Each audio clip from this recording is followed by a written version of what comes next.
Madame, Monsieur, cari compatriotti, en cette soirée du Nouvel An, je suis heureux de m'adresser à vous, que vous soyez en Corse ou à l'extérieur de l'île. Je pense d'abord, bien sûr, à celles et ceux qui font face à la maladie, à la solitude ou à la privation de liberté. Je sais aussi que dès que sera refermée la parenthèse heureuse des fêtes de Noël, réapparaîtront, pour la plupart d'entre nous, les difficultés du quotidien. L'année 2022 a été une année hors norme à l'échelle de la planète comme à celle de la Corse. Ce qui se passe dans le monde ou en Europe impacte directement notre île. L'accélération sans précédent du réchauffement climatique impose une mobilisation générale, valable chez nous aussi. La tempête sans précédent du 18 août dernier, la sécheresse qui va en s'aggravant, les incendies qui menacent notre terre sont les symptômes d'une crise structurelle qui nous impose de repenser totalement toutes nos politiques publiques. 2022 a aussi sonné le retour de la guerre au cœur de l'Europe avec l'agression russe contre l'Ukraine, une Ukraine à laquelle le peuple corse a apporté sa solidarité active. Cette guerre a un coût humain et matériel terrible. Elle a aussi des effets en cascade partout en Europe et donc en Corse. L'inflation flambe, le prix des produits et services de première nécessité explose, les ménages, les entreprises, les salariés, les collectivités publiques sont touchés. Dans ce contexte de crise, des rendez-vous importants attendent la France à compter du mois de janvier. Par exemple, la réforme des retraites ou encore la nécessité de reconstruire le système de santé. Ces urgences du quotidien sont celles de tous les Corses. Leur apporter des réponses efficaces est bien sûr une des priorités majeures du Conseil exécutif. Je voudrais évoquer brièvement 3 exemples, les transports, la santé, l'énergie. D'abord, les transports vitaux pour un territoire insulaire. Le service public maritime était menacé de disparition et les emplois qu'il génère avec, il est désormais garanti pour 7 ans. C'est une victoire majeure pour la Corse et pour les Corses.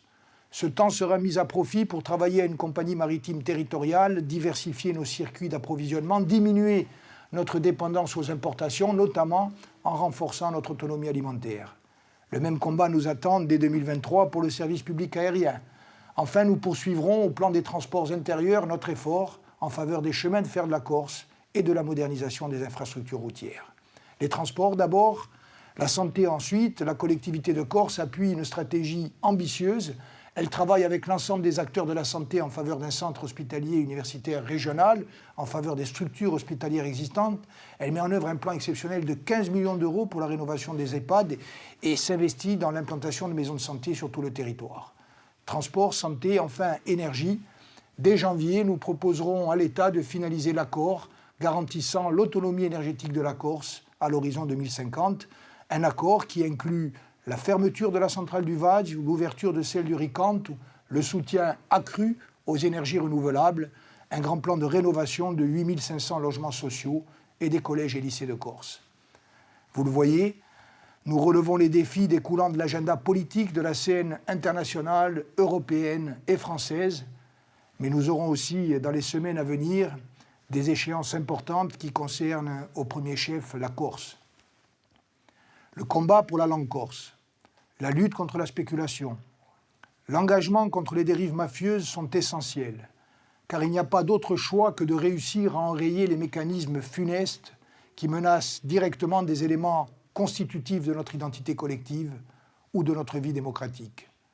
Pour atteindre ces grands objectifs, je sais que la collectivité de Corse peut compter sur l'engagement sans faille de ses agents comme de ceux de ses offices et agences. De façon plus générale, le début de l'année 2023 sera un moment clé qui vient clore un cycle de 7 ans. Les nationalistes ont été élus à la tête de l'île en décembre 2015.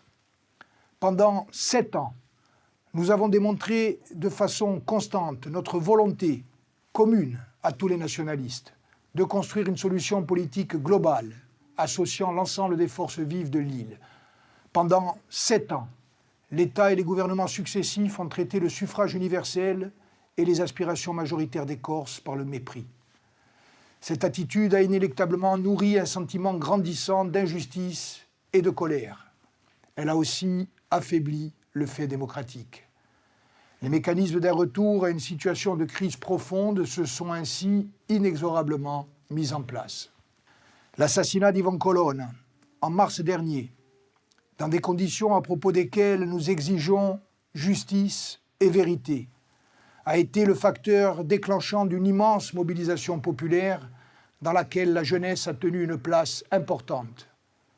Face à une situation qui menaçait à chaque instant de tourner au drame, nous avons évité le pire, tout en réaffirmant que la seule réponse de nature à amener durablement l'apaisement est celle d'une solution politique globale.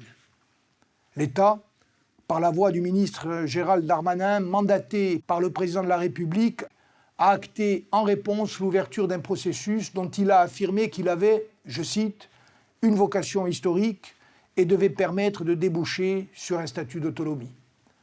9 mois après, cet engagement peine à se concrétiser et la Corse peut soit s'engager sur le chemin de l'espoir, soit basculer à nouveau dans la logique de conflit.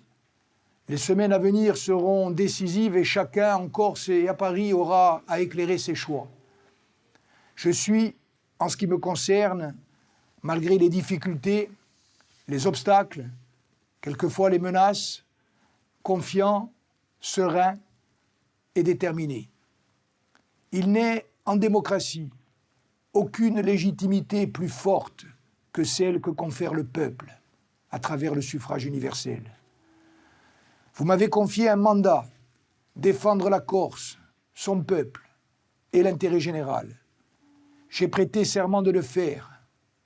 Je l'ai fait, le fais et le ferai dans le fil historique du combat mené depuis des décennies et en cohérence avec ma conviction profonde. La Corse est forte lorsqu'elle est unie et notre devoir est de rechercher les convergences chaque fois qu'elles sont possibles. J'ai interrogé publiquement l'ensemble des sensibilités politiques représentées au sein de l'Assemblée de Corse lors de la session des 20 et 21 décembre dernier. Toutes ont dit vouloir la réussite du processus engagé avec l'État. Toutes ont admis qu'il n'y avait pas d'alternative à cette réussite.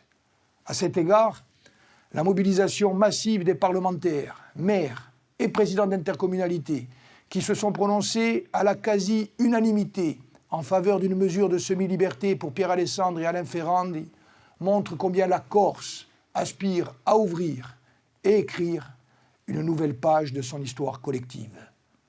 Che la sia scritta, sta pagina, all'inchiostro vivo delle nostre speranze, della nostra fede in la bene di un nostro paese, che li spariscano per sempre i tempi scuri, quelli di violenze, di strapazzi e di prigioni, che disabino in modo sereno la nostra gioventù e il nostro popolo, nella strada di pace e di libertà.